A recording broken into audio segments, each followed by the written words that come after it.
And this is Latte. Hi, I'm Latte. And we're here to talk about love.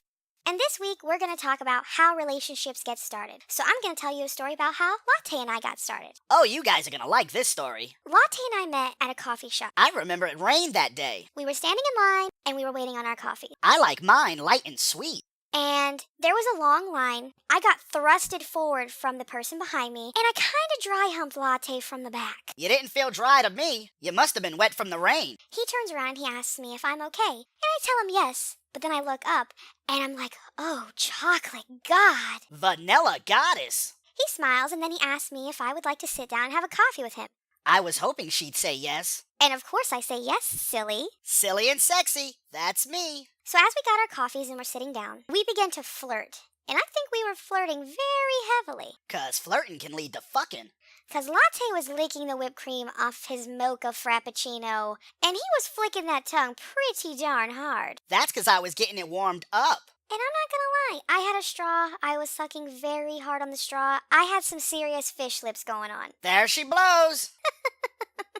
As we were sitting down talking and flirting, we were also discussing things about ourselves. We were being honest, we were being truthful. I felt as though I could open up to Latte. I was hoping she could open up to me. And I told him some of the things about me that I wouldn't tell just a random stranger. Wait, I was a random stranger. I told Latte about my masturbation problem. And when she told me about her problem, I immediately offered to lend her a hand. Basically what it is I really enjoy doing it. And I enjoy watching her do it. I do it a lot. I would say average masturbation about 3 times a day. Seriously, her fingerprints are permanently pruny.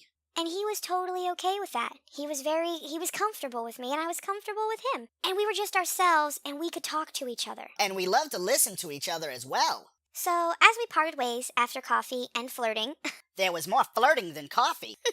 we traded phone numbers and we traded email addresses so we could keep in touch throughout the week to get to know each other more. And trust me, I was really excited. I had to go home and masturbate. I would have loved to have went home with her. So throughout the week, we kept in touch and we talked about things we were interested in and our favorite foods, colors, movies, Tacos, yellow, and porn. all kinds of stuff, basic stuff to get to know a person. And trust me, I couldn't wait for the weekend because he asked me out on a date. I hope it rains so she can get wet. So Saturday before our date, I got really dressed up. I did my hair, did my makeup, wore a pretty dress, and I'm not going to tell you if I wore panties. Unfortunately, I never found out. So when Latte picked me up, he asked me what my favorite food was. And I told him I love tacos. Tacos are literally my favorite thing to eat. What kind of tacos? And when I told him that my favorite thing to eat was tacos, he looked at me and he said, I love to eat taco too. I do.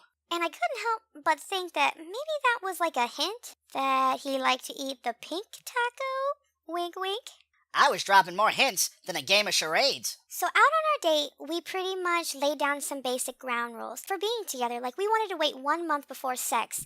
Worst case of blue balls I ever had. And yes, in that month, I did masturbate 92 times. I'm amazed she doesn't have arthritis. The reason that we decided to wait 1 month is because we wanted to let the judgment of whether or not we were going to be together be based on us getting to know each other versus a sexual judgment. If it was a sexual judgment, she would have married me the next day. Because I didn't want to make my decision on if we were going to be in a relationship based on how girthy he was. I got girth like giving birth. Or how much thrust he applied. I got the thrust you can trust. Or how deep that long stroke was, My stroke is no joke. But after that 30 days, we were like bunnies in mating season. I don't know if I agree. Bunnies are too quick. I like to take my time. Not gonna lie, it was pretty epic. So after all the flirting and getting to know each other and just being comfortable with one another, and after that first date of deciding to wait for sex and take our time, we decided we were going to stay together. So basically, when you're starting a relationship, when you meet a person that you are interested in, be yourself. Don't be anybody else. Make sure you can talk to them and be comfortable. And kind of flirt, but at the same time, take it slow. Just take your time, get to know that person, and try to put sex off for a good 30 days, maybe 60 if you feel more comfortable that way. Your balls are gonna hurt, but it'll be worth it. Whatever you're comfortable with. Because whenever you have sex, there's an emotional attachment to that person.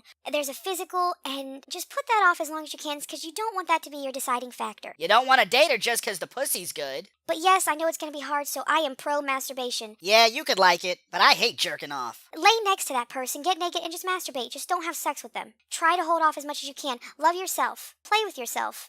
I love it when you play with yourself. That's what I always say. Well, I hope everybody has a good week. And if you have any questions, comment below, like, subscribe. Also share. Plus follow us on Twitter, Instagram, Facebook, Tumblr, and Google+. All that to this video. And remember, this channel is to make these relationships last. If you're with me, you like this video. Have a good day. And remember, the first thing is love. Bye.